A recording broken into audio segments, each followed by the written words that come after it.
Dr. Page, would you tell us your name, who you're representing, your position on the bill, and please proceed. Okay. Thank you, Chair Thompson. My name is Sheila Page. I'm president of the Texas Association of American Physicians and Surgeons, and I represent the association. And I'm testifying in favor of renewing the medical board or continuing it. And we have some recommended changes to the proposed legislation. The Texas Medical Board is charged with protecting the public from unsafe or harmful medical practices. It has the authority to take property from licensees in the form of fines, restrict their livelihood, and damage their reputations. This authority should be exercised with caution, respecting the dignity of the medical profession. A false accusation can do terrible damage to an innocent person, and we want the medical board to be the enemy of the bad, not the enemy of the good. So when due process protections are inadequate, it allows for innocent people to be harmed. Texas AAPS simply asks that physicians receive equal protection under the law.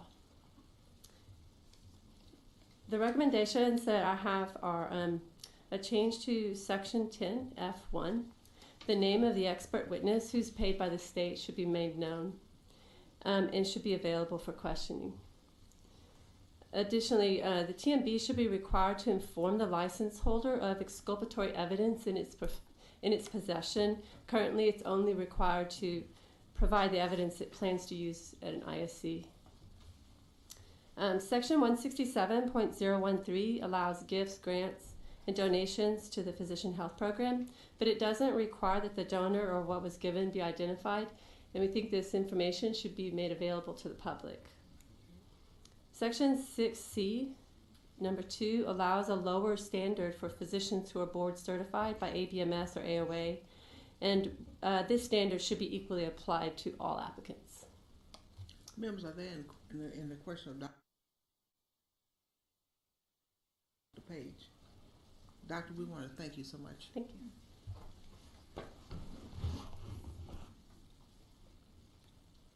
Sheila Hemphill is neutral on the bill. Okay.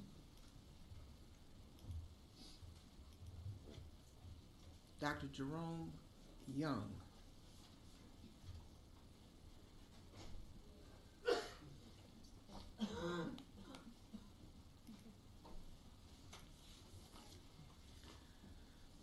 Is there anyone else here wishing? A member, there's a resource witness. Would you like me to call a resource? Okay, would the resource witness please come? Eric? There was Sheila Hemphill.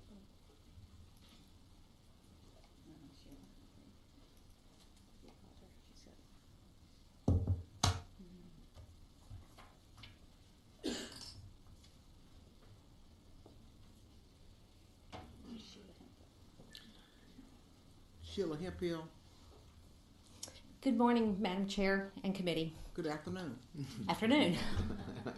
It's been a blur. My name is Sheila Hemphill with Texas Right to Know, and I'm testifying on the bill.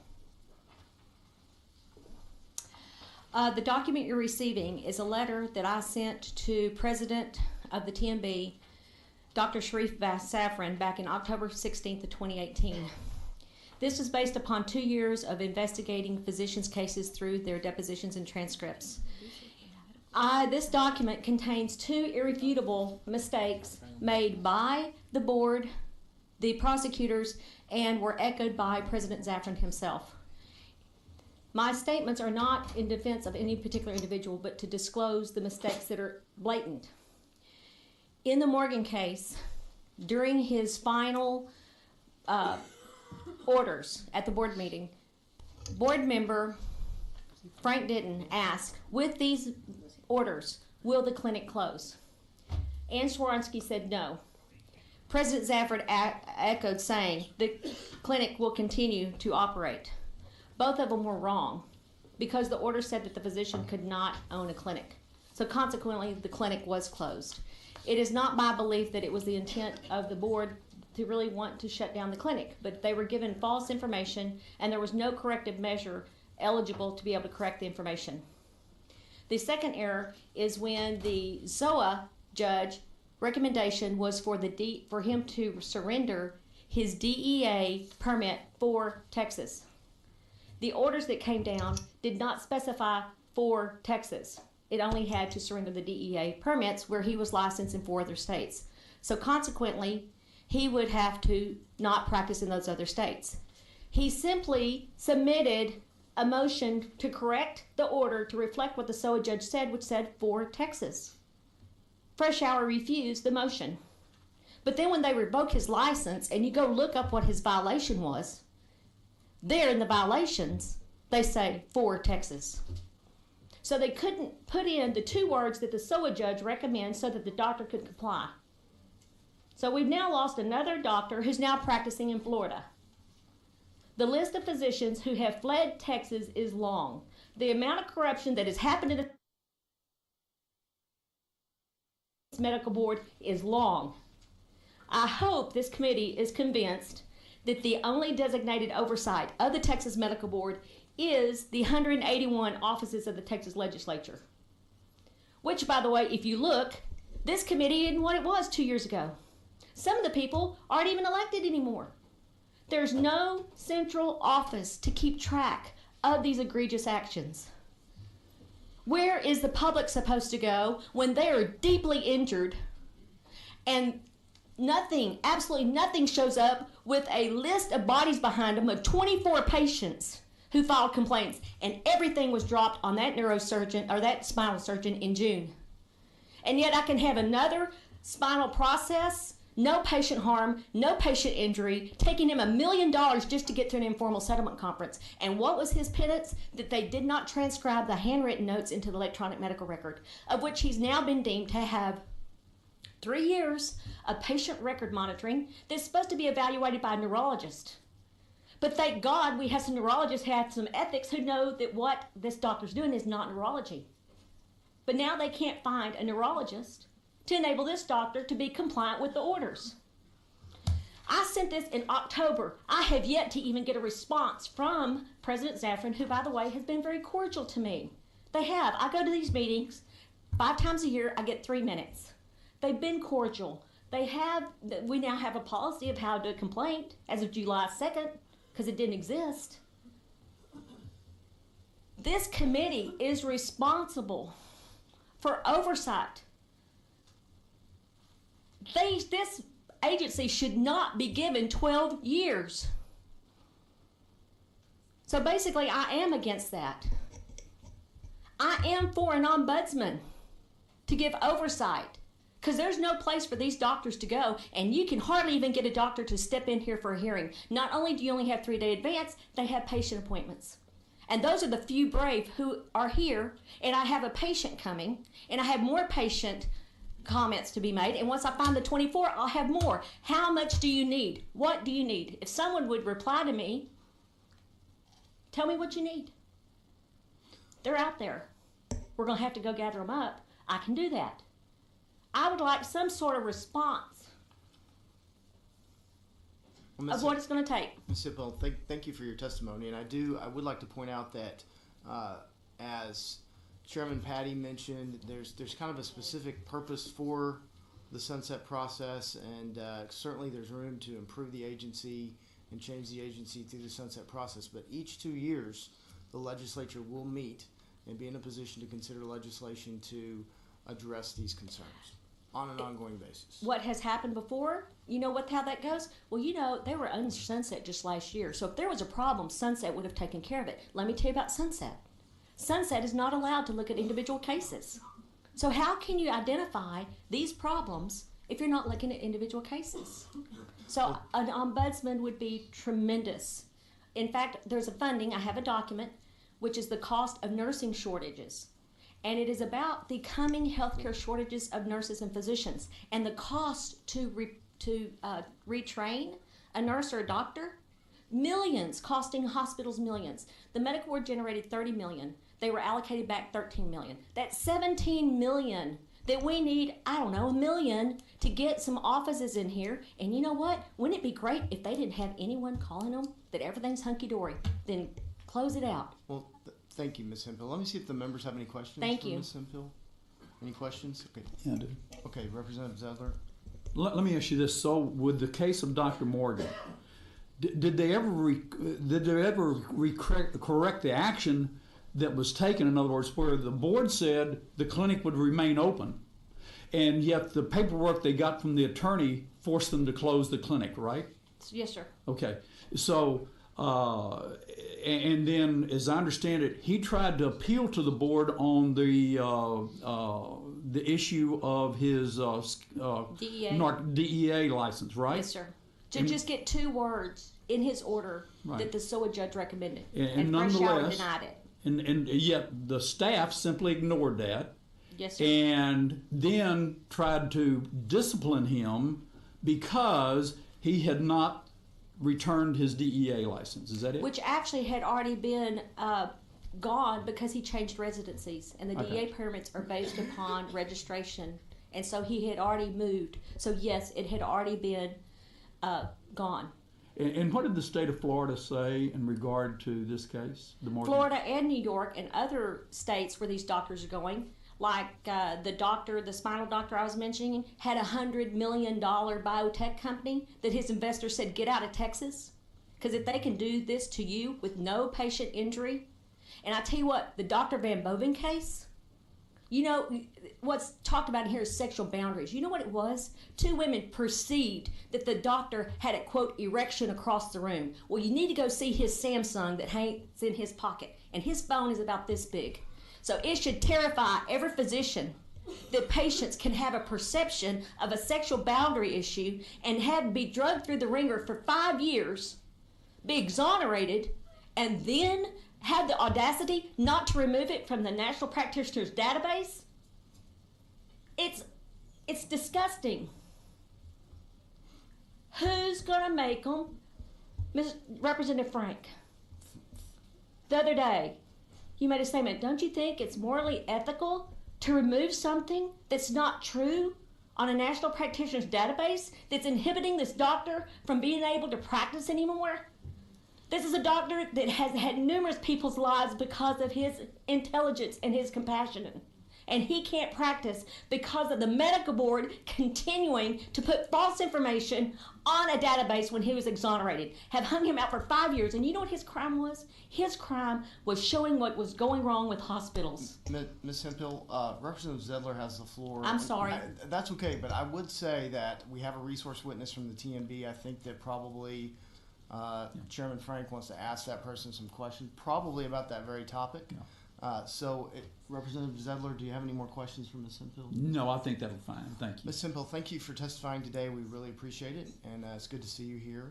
And with that being, I saw we called Dr. Young, Jerome Young, earlier. I know you're back in the room, so at this time the chair would call Dr. Jerome Young. And Ms. Damaris McCauley is a patient running to get Ms. Hemphill, Okay. Thank hold you. on, ma'am. Hold on a minute. We haven't called. We've recognized Dr. Young. If you would like to testify, we need you to register as a witness, please. I ran 11 blocks. Dr. Young, chair calls Dr. Young. Jerome Young. Sir, you know the routine. If you'll please identify your name, tell us who you represent and whether you're testifying on, for, or against the bill. My name is Dr. Jerome Clayton. I go by Clay Young. I'm here testifying against the bill in its current form. Are you testifying on behalf of yourself or Myself, with some backup from AAPS, but I don't officially represent them. So you're testifying on behalf of yourself and not AAPS, Right. correct? Thank you. I have some handouts. Do I just give it back? Sure, if you will hand those to our assistant here, we'll get those passed out.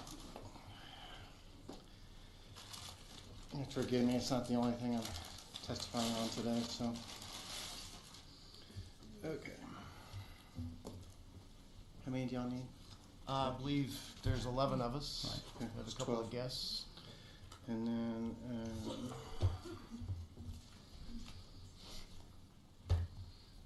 okay. So, I'm against the bill in its current form because it doesn't give physicians due process. We have been before this committee last week on some of Dr. I get it again, Mr. Zedler's bills. Only in your handouts, go over the due process that we're looking for. The longer handout is a bill, and sorry, I'll wait for y'all to look. You can get, Dr. Young, in the interest of time, you're welcome to go ahead and begin while the papers are being passed out. The longer handout is just a draft of a bill that would cover all the things that we're looking for as far as due process and physician, as far as a physician goes, because currently we really don't have any. If you compare that to, it's not a great example, but the criminal process, we don't have the right to. And just so that we're clear, that what you've handed out to us is not a bill that's filed or pending before the legislature, correct? Correct. It's a draft of proposed changes. Correct. And I'm not sure exactly how to tag that on, since I know that the time for drafting bills is over. You're just having proposed changes to House Bill 1504, which is the bill presently pending Correct. before the committee. Thank you. Please proceed. Okay. So I'm not going to belabor the point. You guys can read the bills. And I think in its current form, the only thing that really is addressed is the identification of the expert witness, which is great. I mean, to see the testimony, but you can't really know who the witness is. I think we need that, but all the other things are still not addressed. We don't get to exculpatory evidence. They don't get rid of the administrative warrants. You don't get to have an attorney at your hearings. So those are the kind of things that we're looking for. And I'll give you a couple examples. I'm not going to belabor the point because my examples are not nearly as horrendous as the others. But a few years ago, I saw a patient, took care of an obstetrician, took care of her for 8.5 months. The hospital and insurance companies got on a bidding war, so to speak, as they usually do. And her insurance was dropped by the hospital. Only hospital I had privileges at. So I talked to her and said, look, if you want to deliver here, I'll be happy to take care of you, but the hospital's going to charge you a lot of money. It was on the order of about $10,000. So we recommended that she went to an in-network hospital, which I didn't practice at. A few weeks later, I got a phone call and a letter from the board saying that I'd been accused of abandonment. So I went through several months of phone calls, letters, you name it. It finally got dismissed, but that's one example. The other example I had more recently, I also work with certified nurse midwives. And I had one of my nurse midwives, who's also an NMP, she had, again, anonymous complaint against her that she was representing herself as a physician. She talked to the patient where she thought it came from. It did not come from her. She thought it came from one of her family members. She could not get the patient to redact it or talk to her family member to get it to go away. And in addition to that, it was also found on the websites that both of the CNMs had MDs after their name. So we did some investigation into that, and we found that information comes from a national data bank that's run by the government, and it's self-populated by bots. It's not information that they put in their own. They didn't even know it was there. So they went through, I think, 3 months of hearings, attorneys, sleepless nights, all for naught. They finally got dismissed, but as far as the internet stuff goes, they didn't even know it was there, much less have anything to do with it. Okay. The other example, I just blanked on it. Sorry. We also have, I think the patients need a right to be at the hearings as well. Sheila's got a lady, and I have a patient, which I became involved in later, that there was actually a board judgment against the physician, and she wanted to testify at his hearing because things were treated so badly, and she was not allowed to. So I think with the changes that we have talked about and AAPS recommends, I think definitely we need to not sunset the Texas Medical Board, but in its current form, I don't think it's ready to go forward. Understood. Thank you, Dr. Young. Are there any questions for Dr. Young? Representative Frank? Just real quick, because I should have asked the other lady, how many physicians are in that AAPS group? I don't know. It's, we asked last week, and I was trying to think, it was I can get fairly you that small, information. but, I okay. can text Jeremy. He can tell you. But I think while they testified on it, I think it was her testimony that they basically all wanted more due process in the medical board, even though they testified for the bill. But it was, Yeah, I was a little confused. I was kind of about that. wondering how dangerous Right. it would be for them to testify against it, but that was just. I think My it's kind wondering. of similar to the TMA position. Right. They're in favor of the bill with these changes. So it's kind of a similar thing. That's what I thought. So, okay, thank you. Thank you. And my only last comment, and I'll let you guys get back to it, but I'm a member of the TMA, and I get a lot of surveys. I don't fill them all out. But one that I have never gotten, which would be interesting to know, is if physicians have had problems with the Texas Medical Board. Right. Okay. Thank you, Dr. Young. Any more questions for Dr. Young?